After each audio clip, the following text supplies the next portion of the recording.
Questão 4, lista 3, fundamentos da computação, TADES, UFRN. Eu sou José Naldo Oliveira.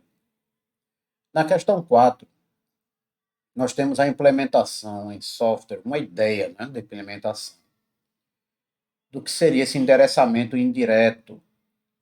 E uma forma didática da gente ver isso, como está descrito no vídeo 5, todos os 4 tipos de endereçamento que a gente está trabalhando, e aí é mencionado lá o endereçamento indireto. Sugiro que assistam o vídeo 5 para fixar esse aprendizado. Os códigos acima simulam este endereçamento e são equivalentes, ou seja, tanto faz o código 1 ou o código 2 aí, da esquerda e o da direita, eles fazem a mesma coisa. O da esquerda está usando o ponteiro duplo, que guarda o endereço do ponteiro, que por sua vez guarda o endereço da variável, aquela ideia de função composta.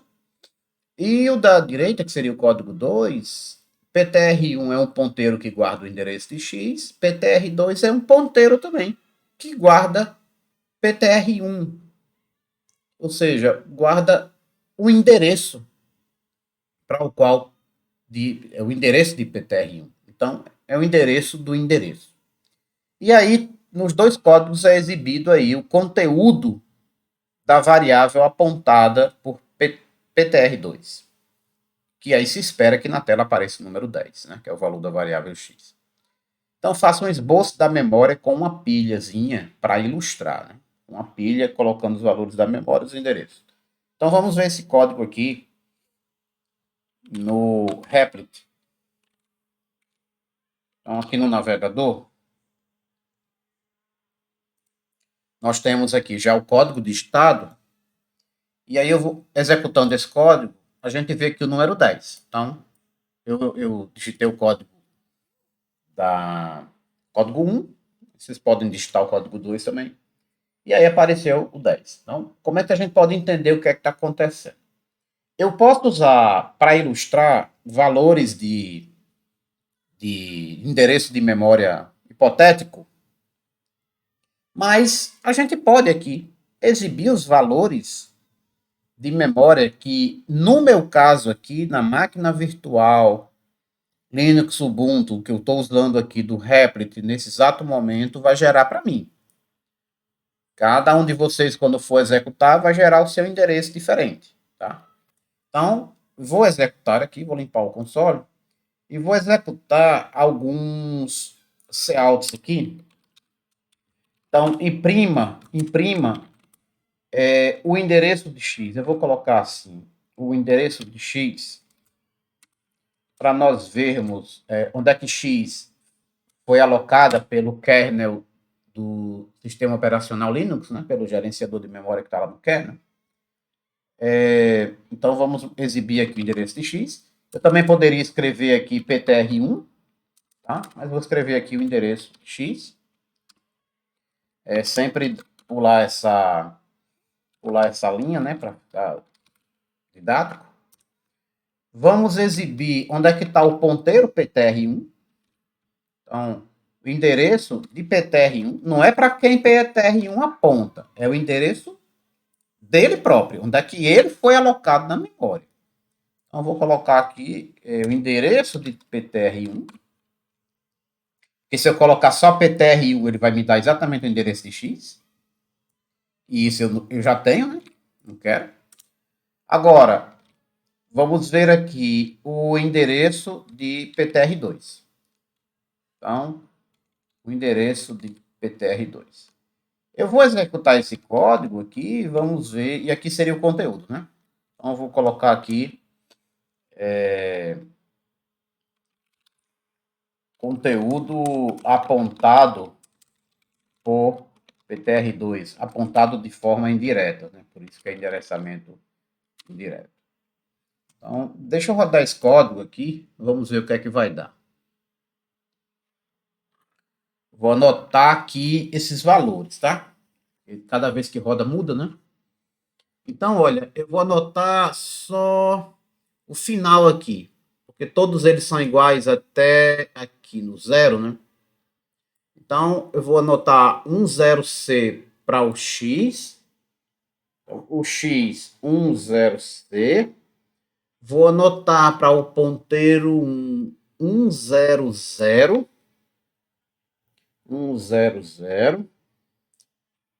ponteiro 1, x, vou anotar para o PTR2 0F8. 0F8 para o PTR2. E agora eu vou à lousa desenhar a memória, para nós vermos aqui como é que seria, tá? Então, vamos aqui à lousa. Eu espero estar na lousa aí. E aí, gente, é bem simples isso, ó. Desenha aqui um esboço, né? Eu costumo fazer assim. Eu costumo colocar aqui os endereços. Aqui, o nome da variável, objeto da variável que a gente está referenciando, fazendo o binding de um conteúdo para uma variável, a ligação. E aqui o valor. O seria o conteúdo de fato, tá? Vou até botar assim, ó, conteúdo. Então eu costumo usar essa representação aqui, que fica bem didático, tá? Simplificado. Então vamos colocar no endereço 10C, vamos colocar PTR1. Então, desculpe, X. Então, suponha que seja aqui. Então, aqui, ó, 10C.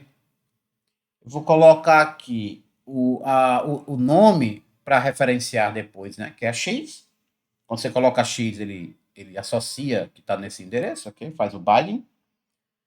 Binding. Né? Binding. Tá? Uma ligação. Não é o presidente Biden, não. Tá? É Biden. E aqui o valor 10. Agora, vamos mudar de cor aqui. Vamos colocar no 100, ponteiro 1. Então, eu vou supor que os endereços estão diminuindo assim. Né? Então, 100, sei lá, vamos supor que seria aqui. Eu não estou entrando em detalhe nessa questão sobre a palavra da memória, qual o tamanho de cada slot, para a gente calcular bem certinho quantos pulos eu tinha que dar. Não é o meu objetivo aqui. Né? Naturalmente que a variável lá é inteira, os ponteiros são para inteiro, mas os ponteiros não guardam, não ocupam o mesmo espaço da variável em si. Tá? Então, tenham cuidado em achar que o próprio ponteiro também vai ocupar 32 bits, quando não é verdade. Porque ele só guarda o endereço. Aí vai depender do comprimento do endereço. Bem, então eu tenho aqui o nome PTR1. E qual é o valor de PTR1? O valor é 10C. Lógico, gente, tem tudo para trás, né? Mas eu estou simplificando. E esse cara aqui, ó, aponta para cá. Ele faz uma espécie de link. Faz uma espécie de ligação. PTR1 guarda como seu conteúdo o endereço. Olha, esse endereço é este endereço aqui. Tá? Ele foi alocado no endereço 100, 100. Mas ele guarda 10C, que é o endereço de X. E agora o 0F8. Então, sei lá, vamos mudar aqui, vamos mudar de cor também aqui. Ver aqui azul. 0F8, vamos supor que está aqui. Poderia estar em qualquer lugar, né? 0F8, PTR2. E o que é que PTR2 guarda? O endereço de PTR1. Olha, o endereço 100, endereço 100. E esse cara aqui joga para cá. Então, No momento que essa aqui seria um esboço, aqui você não precisa, né, colocar nada, deixa assim, são outros dados de outros programas e etc. Então, quando eu dou um exiba o conteúdo de PTR2, exiba o conteúdo da variável apontada de modo indireto por PTR2. E esse ponteiro duplo significa que ele vai ter o endereço do endereço. Como de fato, PTR2, quando eu executo esse comando, o que é que ele faz? Ele vem aqui na setinha azul, aí ele vem aqui, pega esse endereço, vai lá nesse endereço agora pela linha verde e pega esse valor e exibe aqui. Por isso que aparece o 10 na tela. Ok? Então, essa foi a questão 4.